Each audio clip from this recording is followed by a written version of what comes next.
ഇതാ സുപ്രീം കോടതിയിൽ നിന്നും വളരെ സുപ്രധാനമായ ഒരു പരാമർശം, വിധിയെന്ന് നമുക്ക് പറയാൻ കഴിയില്ല.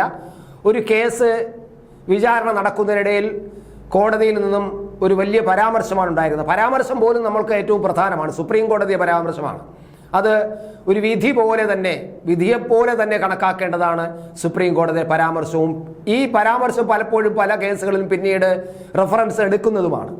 അപ്പോൾ എന്തായാലും സുപ്രീം കോടതി പരാമർശം എന്താണെന്നല്ലേ, മതാടിസ്ഥാനത്തിൽ സംവരണം നൽകാൻ പാടില്ല എന്നാണ് സുപ്രീം കോടതി പരാമർശിച്ചിരിക്കുന്നത്. അതും മുസ്ലിം മതത്തിന് സംവരണം നൽകാൻ പാടില്ല എന്നാണ് സുപ്രീം കോടതിയുടെ പരാമർശം. ഇങ്ങനെ സുപ്രീം കോടതിയെ കൊണ്ട് പരാമർശിപ്പിച്ചതാരെന്നറിയണ്ടേ? അത് പ്രമുഖനായ കോൺഗ്രസ് നേതാവും സീനിയർ അഭിഭാഷകനുമായ കപിൽ സിബൽ തന്നെയാണ്. കേരള ഗവൺമെന്റിൽ നിന്നും ഒരു ദിവസം കോടതിയിൽ ഹാജരാകുന്നതിന് 15.5 ലക്ഷം രൂപ പ്രതിഫലമാകുന്ന വക്കീലാണ് കപിൽ സിബൽ. ഇത്തരത്തിലുള്ള കേസുകൾ കൈകാര്യം ചെയ്യുന്ന ഒരു സീനിയർ അഭിഭാഷകനാണ് കപിൽ സിബൽ. പഴയ കേന്ദ്രമന്ത്രിയുമൊക്കെയാണ്, കോൺഗ്രസിന് വലിയ നേതാവാണ്. കേരളത്തിൽ നിന്നും ഇപ്പോൾ 2-3 തവണയായിട്ട് 45 ലക്ഷം രൂപയാണ് അദ്ദേഹം ചില കേസുകളിൽ ഇടപെട്ടതിന് അദ്ദേഹം വാങ്ങിച്ചത്. നമ്മളതെല്ലാം വാർത്തയാക്കിയിട്ടുള്ളതാണ്. ഒരു ദിവസത്തിന് 15.5 ലക്ഷം രൂപയാണ് അദ്ദേഹം ഫീസായിട്ട് വാങ്ങുന്നത്. ഇപ്പം വെസ്റ്റ് ബംഗാൾ ഗവൺമെൻറ്, അതായത് പശ്ചിമ ബംഗാൾ ഗവൺമെൻറ് സുപ്രീം കോടതിയിൽ ഒരു അപ്പീൽ പോയി. ആ അപ്പീൽ കോടതിക്ക് വേണ്ടിയിട്ട് ഹാജരായത് ഈ കപിൽ സിബലാണ്. അത് ഈ സംവരണവുമായി ബന്ധപ്പെട്ട ഒരു പശ്ചിമ ബംഗാൾ സർക്കാരിൻ്റെ ഒരു ഉത്തരവ് അവിടുത്തെ ഹൈക്കോടതി റദ്ദാക്കിയതിന് എതിരായിട്ടുള്ള അപ്പീലാണ്. അവിടെ മുസ്ലിം മതം ഉൾപ്പെടെ 77 ജാതികളെ OBC പട്ടികയിൽ ഉൾപ്പെടുത്തിക്കൊണ്ട് മമതാ ബാനർജിയുടെ നേതൃത്വത്തിലുള്ള പശ്ചിമ ബംഗാൾ ഗവൺമെൻറ് ഒരു ഉത്തരവ് പുറപ്പെടുവിച്ചു. അത് കോടതിയിലെത്തിയപ്പോൾ കൽക്കത്ത ഹൈക്കോടതി ആ ഉത്തരവിനെ അങ്ങ് റദ്ദാക്കി. മുസ്ലിം മതം ഉൾപ്പെടെയുള്ള 75 പേർക്ക്, 75 ജാതി പട്ടികയിൽപ്പെട്ട 75 ജാതിക്കാർക്ക്, അതിൽ മുസ്ലിം മതവുമുണ്ട്, ബാക്കി 75 ജാതികൾ, അങ്ങനെ അവർക്ക് മൊത്തം 76 ജാതികൾക്ക് സംവരണം നൽകാൻ OBC പട്ടികയിൽ ഉൾപ്പെടുത്താൻ തീരുമാനിച്ചത് റദ്ദാക്കി ഹൈക്കോടതി, കൽക്കത്ത ഹൈക്കോടതി. അതിന് ചോദ്യം ചെയ്തുകൊണ്ടാണ് കൽക്കത്ത ഗവൺമെൻറ്, അതായത് പശ്ചിമ ബംഗാൾ ഗവൺമെൻറ് കപിൽ സിബലിനെ മുൻനിർത്തി സുപ്രീം കോടതിയിൽ വാദമുന്നയിച്ചത്. അങ്ങനെ വാദമുന്നയിച്ചപ്പോൾ കോടതി പറഞ്ഞു, അങ്ങനെ അതിനെ സ്റ്റേ ചെയ്യാൻ തീരുമാനിക്കുന്നതിന് മുമ്പ് മുസ്ലിങ്ങൾക്ക് എന്താ സംവരണത്തിന് അവകാശമില്ലേ എന്ന് കപിൽ സിബൽ കോടതിയോട് ചോദിച്ചു. കപിൽ സിബലിന്റെ ചോദ്യമാണ്, സീനിയറായ ഒരു നേതാവാണ്, മുസ്ലിങ്ങൾക്ക് എന്താ സംവരണത്തിന് കിട്ടാൻ അവർക്ക് അവകാശമില്ലേ, അവർക്ക് അതിനുള്ള സാധ്യതയില്ലേ? അപ്പോൾ കോടതിക്ക് പെട്ടെന്ന് ചൊടിച്ചു. കോടതി പറഞ്ഞു, മുസ്ലിം മത അടിസ്ഥാനത്തിൽ, മുസ്ലിം എന്ന് എടുത്ത് പറഞ്ഞില്ല, മത അടിസ്ഥാനത്തിൽ സംവരണം നൽകാൻ കഴിയില്ല. സംവരണം എന്നത് ജാതികളെ അടിസ്ഥാനമാക്കിയാണ് സംവരണം, മതങ്ങളെ അടിസ്ഥാനമാക്കിയല്ല. നിർണായകമായ പരാമർശമാണ് സുപ്രീം കോടതി നടത്തിയിരിക്കുന്നത്. കപിൽ സിബലാണ് അതിന് കാരണക്കാരൻ എന്നത് മറ്റൊരു ഒരു നിമിത്തം എന്ന് വേണമെങ്കിൽ നമുക്ക് പറയാം. ഈ കപിൽ സിബലാണ് കോടതിയെ കൊണ്ടത് പറയിപ്പിച്ചത് എന്നതും. കാരണം കേന്ദ്ര ഗവൺമെന്റ്, മോദി സർക്കാർ, അവരുടെ അടിസ്ഥാന നയം എന്നത്, സംവരണത്തിൽ അവരുടെ അടിസ്ഥാന നയം എന്നത് ജാതിയുടെ അടിസ്ഥാനത്തിലാണ് രാജ്യത്ത് സംവരണം വേണ്ടത്, മതത്തിൻ്റെ അടിസ്ഥാനത്തിലല്ല എന്നത് അവരുടെ ഒരു നയപരമായ നിലപാടാണ്, കേന്ദ്ര ഗവൺമെന്റിന്റെയും BJPയുടെയും. ആ BJPയുടെ ആ നയപരമായ നയത്തിലേക്ക് സുപ്രീം കോടതിയെ എത്തിച്ചത് കപിൽ സിബലിന്റെ ഈ ഒരു ചോദ്യമാണ്. എന്താ, മുസ്ലിങ്ങൾക്ക് സംവരണത്തിന് അവകാശമില്ലേ?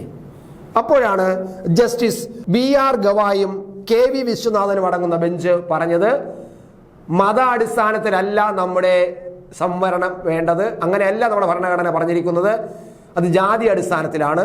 അതിപ്പോൾ നമ്മൾ റദ്ദ് ചെയ്യുന്നു, ഇനി ബാക്കി കാര്യങ്ങൾ നിങ്ങൾ എന്താണെന്ന് വെച്ചാൽ തീരുമാനിച്ചുകൊള്ളൂ എന്ന് പറഞ്ഞിരിക്കുന്നത്. എന്തായാലും പൂർണ്ണമായിട്ട് അതിൻ്റെ വിധി ഇനി വരാൻ കിടക്കുന്നേ ഉള്ളൂ.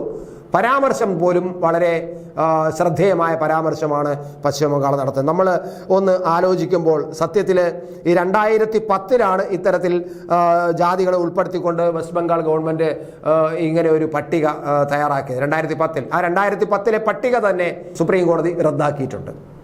അപ്പോൾ ഇനി ആ 77 ജാതികൾ സംവരണത്തിൽ ഉണ്ടാകില്ല. ആ പട്ടിക മൊത്തം മുസ്ലിം മതം ഉൾപ്പെടെയുള്ള പട്ടിക മൊത്തം 2010 കൊണ്ടുവന്ന ഉത്തരവ്, മമതയുടെ ഗവൺമെൻറ് കൊണ്ടുവന്ന ഉത്തരവ് റദ്ദാക്കുകയും ചെയ്തിട്ടുണ്ട്. ഇതാണ് ഇപ്പോൾ നമ്മൾ കാണുന്ന അവിടുത്തെ ഒരു വിഷയം. ഇനി നമ്മൾ സംവരണം എന്ന് പറയുന്നത് എന്നും നാട്ടിൽ വലിയ ചർച്ചയാവുന്ന വിഷയമാണ്, കത്തുന്ന വിഷയവുമാണ്, വളരെ സംവാദമാവുന്ന, വളരെ ഗുരുതരമായി ചർച്ച ചെയ്യുന്ന വിഷയവുമാണ്. സത്യത്തിൽ സംവരണം കഴിഞ്ഞ നമ്മുടെ 70-75 വർഷമായിട്ട് നമ്മുടെ സ്വാതന്ത്ര്യം കിട്ടിയ ശേഷം നമ്മൾ സംവരണം നടത്തിക്കൊണ്ടിരിക്കുകയാണ് കേരളത്തിൻ്റെ പശ്ചാത്തലത്തിൽ. പക്ഷേ വടക്കേ ഇന്ത്യയും അതുപോലുള്ള രാജ്യങ്ങളിലും വളരെ ബുദ്ധിമുട്ടാണ്. തമിഴ്നാട്ടിൽ പോലും ഇപ്പോഴും ഈ പിന്നോക്ക വിഭാഗത്തിൽപ്പെട്ട മനുഷ്യർക്ക് പ്രത്യേക മതിൽ കെട്ടി അവരെ മാറ്റി നിർത്തുന്നതും അവർക്ക് ഒരു അവകാശവും കൊടുക്കാത്ത ഒരു സമൂഹം ഇന്ത്യയുടെ എല്ലാ സംസ്ഥാനങ്ങളുണ്ട്, കേരളം ഒഴിച്ച്. പക്ഷേ കേരളത്തിലെങ്കിലും അതിന് ഒരുപാട് മാറ്റം വന്നിട്ടുണ്ട്.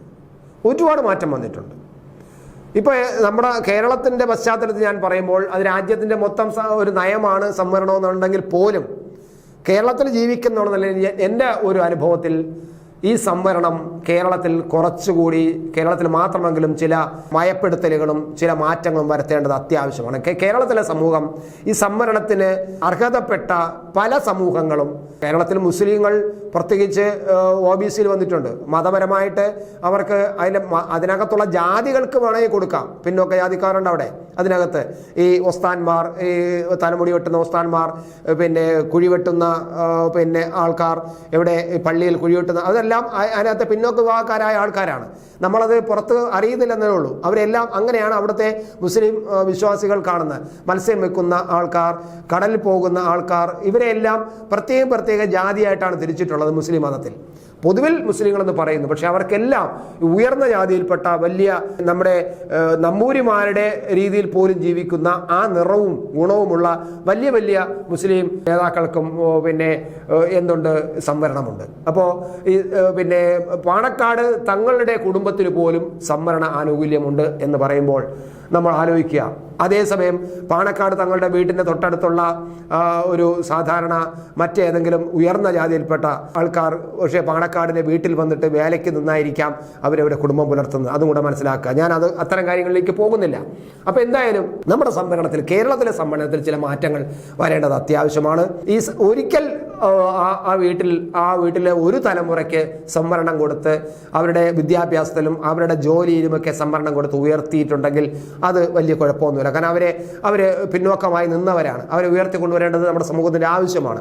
അപ്പോൾ അവരെ അപ്പോൾ ഒരു തലമുറ കൊണ്ടുവന്നു, രണ്ടാമത്തെ തലമുറയും വേണമെങ്കിൽ അത്ര, അടുത്ത മൂന്നാമത്തെ തലമുറയ്ക്കും ആ ഒരു സംവരണ ആനുകൂല്യം കൊടുക്കുക എന്ന് പറഞ്ഞാൽ അത് സാമൂഹ്യ നീതിക്ക് നിരക്കുന്നതല്ല. കാരണം അവരെല്ലാം സമൂഹത്തിൽ വലിയ ഉദ്യോഗസ്ഥരായിട്ടും വലിയ ഉയർന്ന പദവികളിൽ ഉദ്യോഗസ്ഥരായിട്ട് മാറുകയും ചെയ്തു. ഈ ഉയർന്ന ജാതിക്കാരെന്ന് പറയുന്നവർ ഇപ്പോഴും താഴ്ന്ന ക്ലർക്ക് പണി പോലും കിട്ടാതെ പ്യൂൺ പണിയും ചെയ്ത് കിടക്കുന്ന ആൾക്കാരുമുണ്ട്.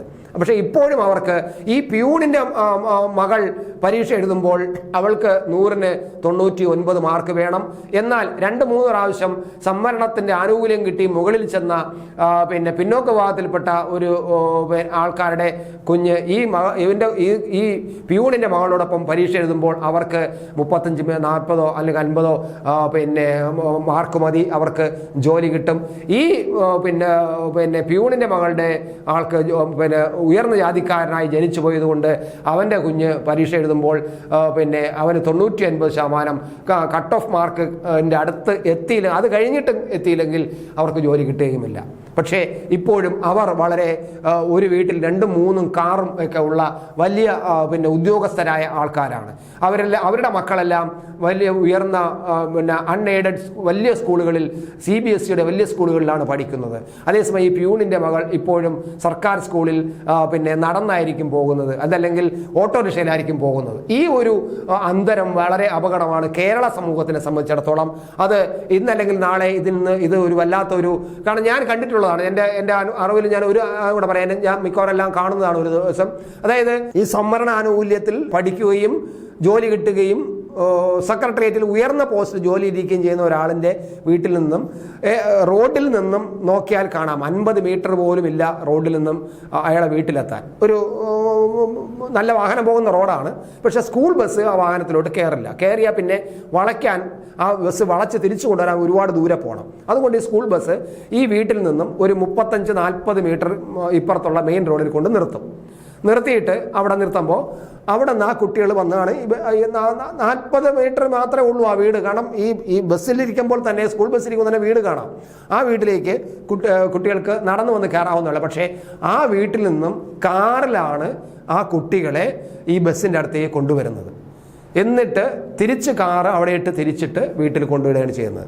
കുട്ടികളെ 40 മീറ്റർ പോലും നടത്തിക്കൊണ്ടുവന്ന് സ്കൂൾ ബസ്സിൽ കയറ്റാൻ ഈ സംവരണ ആനുകൂല്യം കിട്ടി ഉയർന്ന പോസ്റ്റിലിരിക്കുന്ന ആൾക്കാർക്ക് കഴിയുന്നില്ല എന്നത് കാണുമ്പോൾ ഈ സംവരണത്തിൻ്റെ രൂക്ഷത എത്രയാണെന്ന് സാധാരണക്കാർക്ക് മനസ്സിലാവും. ഞാൻ കൂടുതൽ അതിലൊരു സമൂഹത്തിൽ വലിയൊരു വിള്ളലുണ്ടാക്കാനും പിന്നെ ഈർഷ്യ ഉണ്ടാക്കാനും ഞാൻ പറയുന്നതല്ല, അനുഭവത്തിൽ നിന്നും പറഞ്ഞതാണ്. അപ്പോൾ വെസ്റ്റ് ബംഗാൾ ഗവൺമെൻറ്റിൻ്റെ അല്ലെങ്കിൽ പശ്ചിമ ബംഗാൾ ഗവൺമെൻറ്റിൻ്റെ ഈ അപ്പീൽ പോലും സുപ്രീം കോടതി തള്ളിക്കൊണ്ട് മത അടിസ്ഥാനത്തിൽ സംവരണം കൊടുക്കാൻ പാടില്ല എന്ന് പറയുന്നിടത്ത് ഞാൻ ചില കാര്യങ്ങൾ ഓർമ്മിച്ചെന്നേ ഉള്ളൂ.